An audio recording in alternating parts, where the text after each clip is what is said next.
Okay, let's set the scene. Picture this. You're in the White House. It's September 18th, 2008, maybe 11:00 a.m.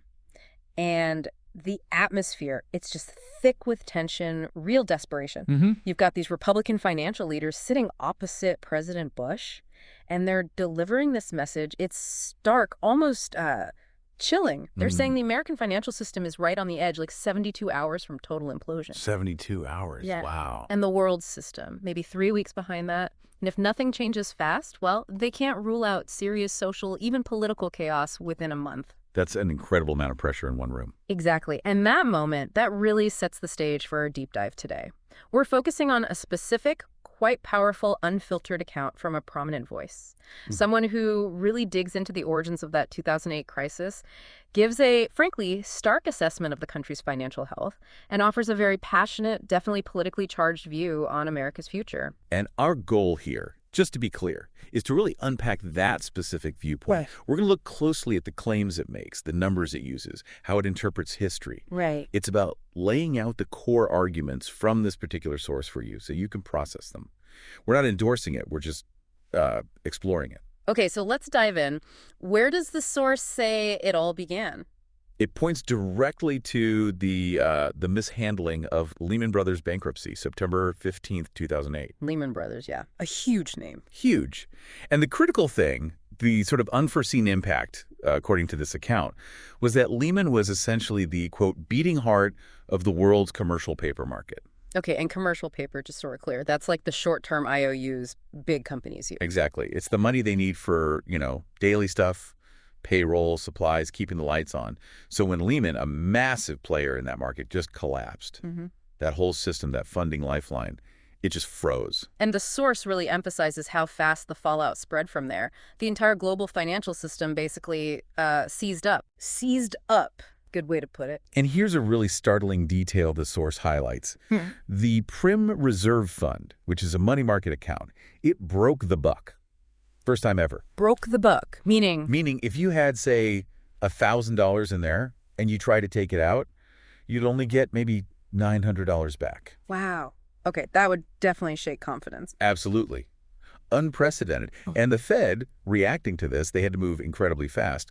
The source says they pumped something like $500 billion of liquidity into the system in just 24 hours to try and, stop the bleeding. Which then leads us to that urgent meeting back at the White House. The Mhm. Republican Fed chair and Treasury Secretary Hank Paulson, who, interestingly, used to be CEO of Goldman Sachs. Right, that's often mentioned. They go to President Bush and say, look, we need $1 trillion now. Like immediate liquidity injection, or this thing collapses very, very quickly. $1 trillion. Mhm. Just like Just like that. But, and this is a detail the source adds, later on, Bloomberg apparently reported that the real number needed to stabilize things was actually closer to $5 trillion. $5 trillion. That's a whole different scale. It is. So what was the political response? According to the source, Bush immediately sends Paulson and the Fed chair up to Capitol Hill, meetings with Pelosi, Tendorsky, the key players. Okay. And out of that comes TARP, the Troubled Asset Relief Program. And the source makes a point of saying it started as just a 3-page memo. Wow. 3 pages for something that huge. And what's really interesting, or maybe concerning from the source's perspective, is the claim that even now, today, there's never been a full, transparent accounting of where all that TARP money, all that liquidity, actually ended up.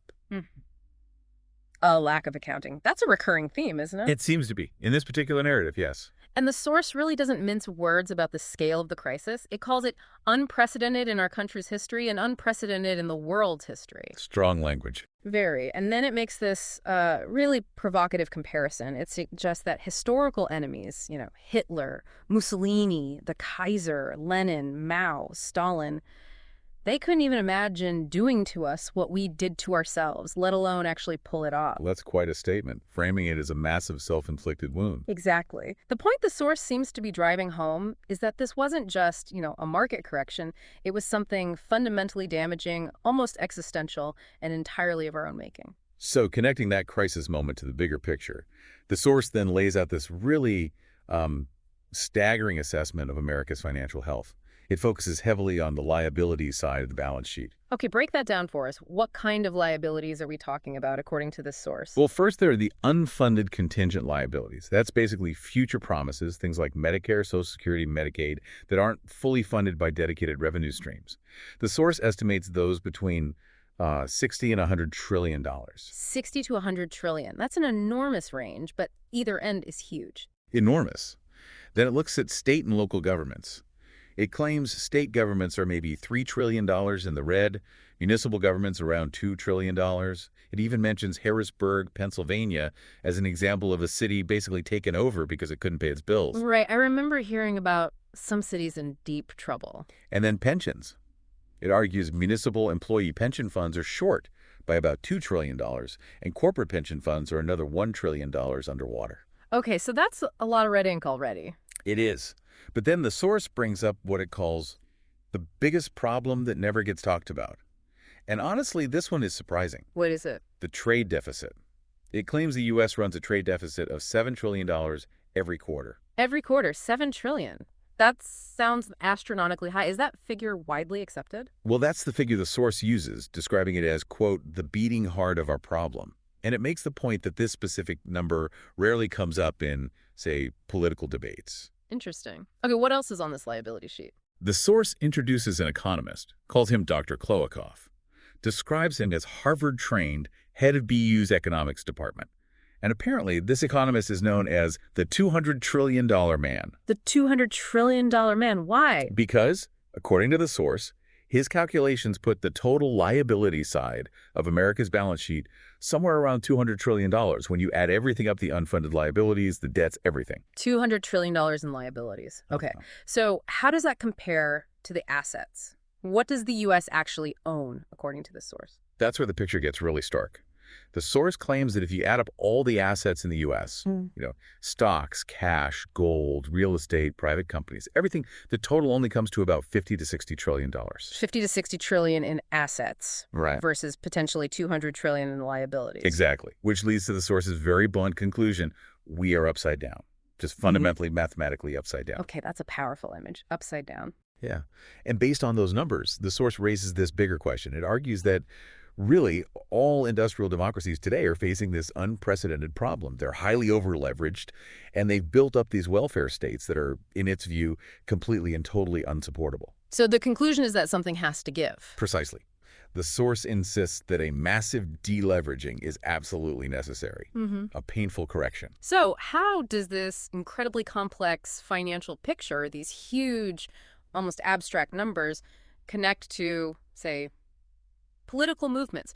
The source brings up the Tea Party. It does. It argues that the sheer scale and the esoteric nature of these numbers, trillions of dollars, complex liabilities, makes it hard for even Wall Street insiders or Treasury officials to really grasp. So for the average person... It's overwhelming. Right. And the source suggests the Tea Party emerged from that kind of frustration, specifically mentioned Rick Santelli's famous rant on CNBC about mortgages as a sort of trigger moment. Okay, Santelli's rant, that makes sense as a starting point. But the source has a unique take on the Tea Party's character, doesn't it? It really does. It describes it as, quote, the first time in our country's history that we've had a center-right movement principally led by women. Led by women? That's not the usual narrative. No. The source posits that women, acting as the chief operating officers of the American family, have this sort of intuitive grasp of the crisis. They see it in everyday terms. Like what? Like, every bag of groceries costing $100. Filling up the SUV costs another $100.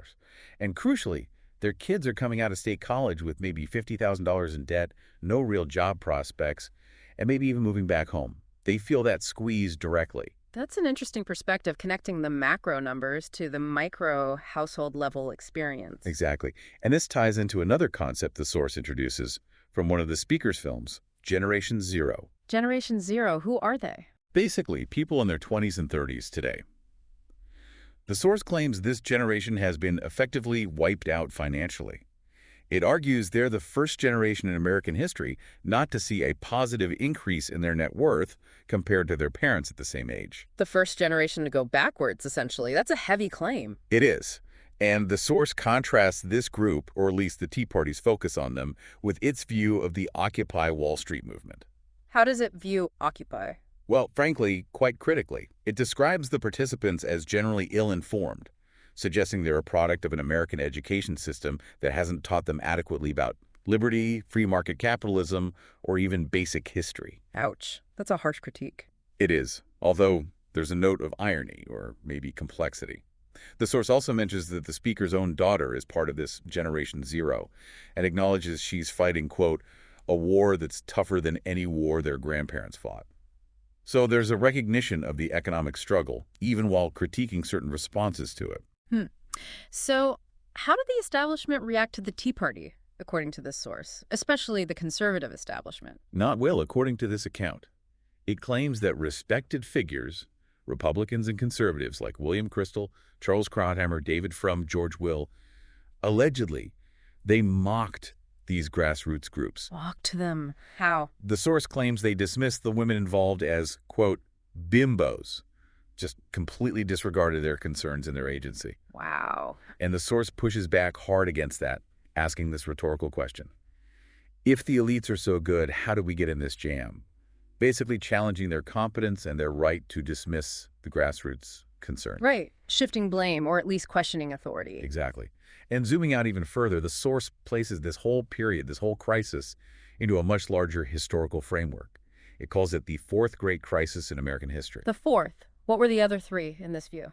The Revolution, the Civil War, and then the combined crisis of the Great Depression and World War II. Okay, so pretty momentous company. Definitely. The implication is that we're in another one of those defining moments, a fourth turning, as the source calls it, and the outcome will fundamentally reshape the country. Does the source see this fourth crisis as different from the others?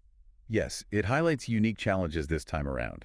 Things like having powerful global competitors, specifically mentioning China, being financially in hoc, as it puts it, to potential adversaries, and internally, a perceived decline in the education system and what the source terms Judeo-Christian values. So more complex, maybe more vulnerable than in past crises. That seems to be the argument. It also talks about the political impact of these movements. It describes the 2010 midterm elections as an unprecedented victory for the Tea Party and similar groups. It claims they essentially eviscerated the Democratic Party in the South and in the Midwest, particularly at the state and local levels. A huge political shift. But did they get credit for it? According to the source, almost none. It claims virtually no credit was given by the mainstream media, or even, interestingly, by the mainstream Republican Party apparatus itself. So a grassroots victory, but maybe not acknowledged or capitalized on by the establishment. That's the narrative presented, and this leads to disappointment, particularly around budget cuts. The source recalls the Pledge to America, which apparently promised $100 billion in cuts. Okay, $100 billion. What actually happened? Well, the source says only about $30 billion in cuts materialized. And it even cites the Tea Party Patriots group as claiming it was actually a $3 billion increase in spending. An increase. Wow, quite a gap between promise and reality then. Definitely. And that a subsequent debt debate, it says, resulted in only about $60 billion in cuts spread over 2 years. The source basically dismisses these numbers as irrelevant. Irrelevant. Why? Because in its view, they show a fundamental lack of political courage to tackle the real size of the problem outlined earlier, those trillions in liabilities. So the small cuts were just tinkering around the edges from this perspective. Exactly. Yeah. Which leads to a pretty grim warning from the source about the future. It says, all the easy choices are back of us.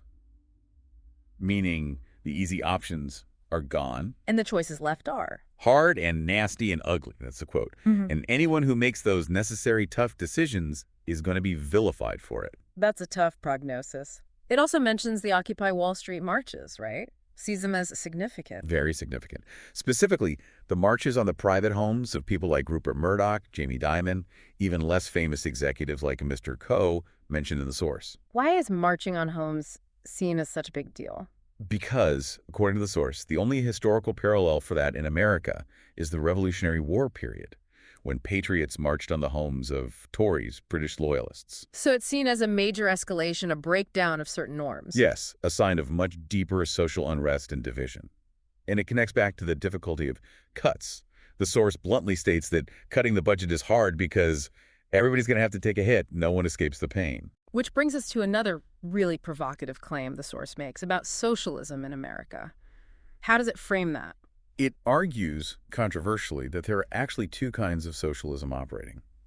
First, there's socialism for the very poor. Meaning? It describes this as a system providing roughly $1 trillion a year in various welfare benefits, largely untaxed, supporting what it claims is about 60% of the population. Okay, that's one side. What's the other? The other, it argues, is socialism for the very wealthy. Socialism for the wealthy. How does that work, according to the source? It points to Wall Street. Specifically, it claims that the bonus pools on Wall Street in 2006 and 2007, right before the crash, were projected to be basically the same size after the crisis and the bailouts. Implying they didn't really suffer the consequences. Exactly. The source critiques TARP as essentially free money that bailed out the banks and their shareholders. Unlike, it argues, how a normal business in a free market would be wiped out if it failed so spectacularly. So the poor get welfare, the rich get bailouts, and the middle gets squeezed. Is that the idea? That seems to be the underlying sentiment. And it adds some striking socioeconomic observations to back this up, like, quote, there's no recession in the Hamptons.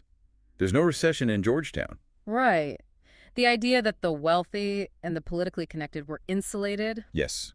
It notes that 5 of the 7 wealthiest counties in the entire country are suburbs of Washington, D.C., and that for the first time ever, the per capita income in D.C. is now higher than in Silicon Valley. Higher than Silicon Valley. Wow. And the source is adamant. This is not a random event. It's seen as evidence of a system tilted towards political connections. So what's the root cause then? Is it just corruption? The source argues it's actually deeper than simple corruption. It calls the core problem crony capitalism in a permanent political class. Crony capitalism, meaning? A system where success depends on close relationships between business and government officials. Favors, access, regulations written to benefit specific groups, that sort of thing. Not necessarily illegal bribes, but a tilted playing field. And the permanent political class. Right. This raises a pointed question in the source. How do politicians, who might start with relatively modest salaries, say $100 K as a lawyer, then maybe $165K as a member of Congress, end up with multi-million-dollar net worths? It uses Harry Reid's reported $15 million net worth over 10 years as an example. Implying the wealth comes from that crony system, not just salary. That's exactly the implication. The source says that dynamic, that perceived enrichment of the political class through questionable means, is what the Tea Party, what this revolt is about. Okay, so it frames these grassroots movements, the Tea Party specifically, in almost heroic terms. Absolutely. It calls them and their attendees the last line of defense, the thin blue line that's prepared to save the country. The thin blue line. Strong imagery. Very. It acknowledges that while America might be, in its view, a center-right nation, overall it throws out a 70-30 figure. Only a small core of people are actively engaged in this fight. So what's the future vision? If this thin blue line succeeds, what happens? According to the source, if these efforts are successful, the U.S. will remain a country defined by American exceptionalism based upon Judeo-Christian values, with a core belief in freedom. Might. But it won't be easy or quick. The source predicts it will take maybe 20 years, and there will be significant defeats along the way. It even mentions the day Obama won the presidency as an example of such a defeat from its perspective. Okay. And if they fail? Then, the source warns, the country will become something very different. And it explicitly names President Obama as a harbinger of that alternative future. So really high stakes, defining the soul of the country, essentially. That's precisely how the source frames it. Yeah. It issues this powerful call to action, comparing this moment to previous historical turning points like the Civil War or World War II. Saying this is a chance for ordinary people to shape history. Yes, a rare opportunity to be part of something huge. And interestingly, it urges people not to just dismiss groups like Occupy Wall Street, despite the earlier criticism. It says, listen to them. Listen to them. Why, if they're seen as ill-informed? Perhaps to understand the depth of the anger or the problems, even if the source disagrees with their analysis or solutions. It also vehemently defends the grassroots activists on the right. How so? It insists they are not caricatures, not cloven hoof devils, nativist, homophobic, or racist. It argues they simply believe in what made this country great. And the main obstacle they face? An overwhelming apparatus and apathy. That means resistance from mass media, the education system, the political left, combined with general public indifference. So it's not about finding one leader. No, the source is very clear on that. It's not about waiting for a man on the white horse, explicitly mentioning figures like Sarah Palin, Rick Perry, Herman Cain, who were prominent at the time. It stresses that the solution lies in teams, in ideas and action, collective effort, not a single savior. Right, and it ends with a pretty heavy historical responsibility invoking something called the Burkean Compact. Yes, the Burkean Compact. The idea, drawing from Edmund Burke, is that society is a partnership between generations, the dead, the living, and the yet unborn. Each generation has a sort of sacred duty to preserve and pass on the best traditions and institutions. And the source applies this. How? It claims that only one generation in American history truly failed in this duty, the leadership generation right before the Civil War, which let the country break apart. Okay. And then it delivers the final, quite pointed warning, especially aimed at the baby boomer generation, often present at these talks, Yeah. that they risk being the second generation in American history to let this country down if they don't take immediate decisive action. Wow. That's putting a huge weight of historical responsibility on people's shoulders. Absolutely. It's a powerful, almost existential call to arms. Well, we've certainly covered a lot of ground there, a deep dive into a really powerful and definitely provocative perspective on the 2008 crisis, the nation's finances, and where things might be headed. Yeah, it's a viewpoint that weaves together economic data, specific social observations, historical parallels, all into this very compelling, very urgent narrative. It definitely gave us a lot to unpack. The source laid out a stark warning, some frankly eye-watering numbers, and a really impassioned plea for grassroots action. And what's quite fascinating is just how this one specific source synthesizes all these different elements, the economics, the social commentary, the history, into a coherent story aimed at mobilizing its audience. It certainly leaves you with a lot to think about, doesn't it? So as we wrap up this deep dive, maybe consider this final provocative thought drawn straight from that source material we've been exploring. What responsibility, if any, do you as an individual, as part of whatever generation you belong to, feel you bear for the current state of affairs? And what does it really mean in practical terms today to either uphold or potentially fail to uphold that Burkean compact the source talked about?